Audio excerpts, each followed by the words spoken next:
Welcome to The Explainer. Today, we're diving into a powerful philosophy that could totally change the way you think about your emotions, your struggles, and, well, your reality. So let's just start with a quick check-in. Take a moment. How are you really feeling right now? Are you happy, stressed, maybe a little angry? Or are you feeling peaceful? Because what if those feelings aren't just random emotions? What if they're actually energy? This whole explainer proposes a fundamental shift, seeing ourselves not just as physical beings, but as energetic beings who are literally creating our lives moment by moment. Okay, let's dive into this. Let's start with the absolute core principle. You are made of energy. And your thoughts, your words, and your actions, all of it, creates a very specific vibrational frequency. Think of it like a radio station that you're constantly broadcasting from.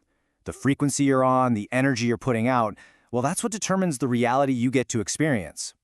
So this energy, it operates on a spectrum. And here's the kicker. You have a constant choice about which frequency you want to tune into.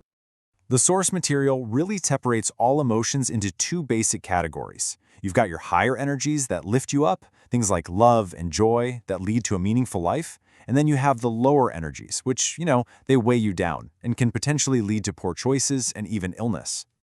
Now, this is where it gets really interesting. Researchers like Dr. David Hawkins have even tried to calibrate these emotional states.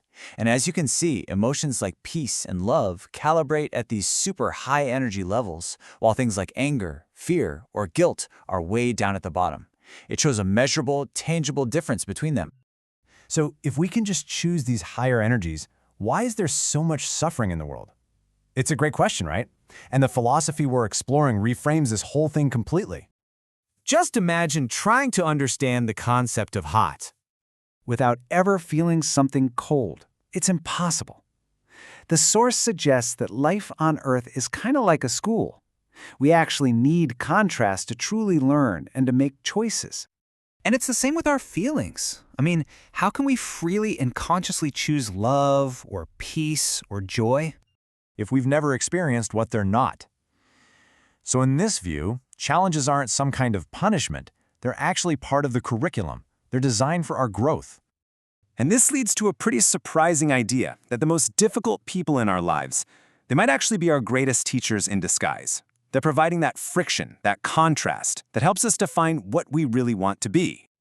So, this energetic framework, it also completely transforms our understanding of huge concepts like heaven and hell.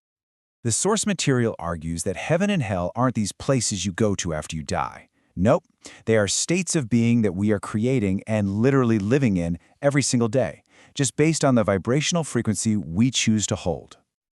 Heaven is that peace that comes from feeling your connection to everything, from operating in those higher energies. And hell?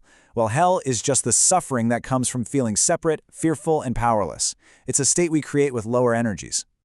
So, the crucial point is, how do we shift from one of those lower kinda hellish states to a higher, more heavenly one? Well, here is a really practical technique you can use.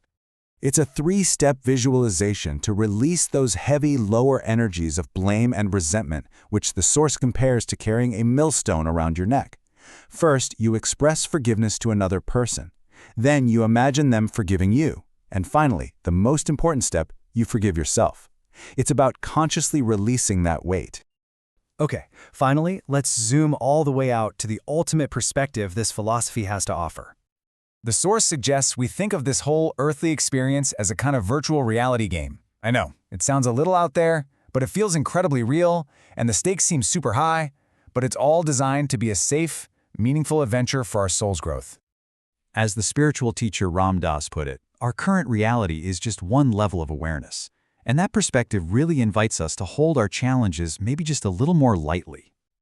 So the final takeaway is this. You are the co-creator of your reality. You can focus on the pain and the fear, or you can choose to see the lessons, find the joy, and always, always reach for the highest feeling thought you can find. The choice, moment by moment, is yours.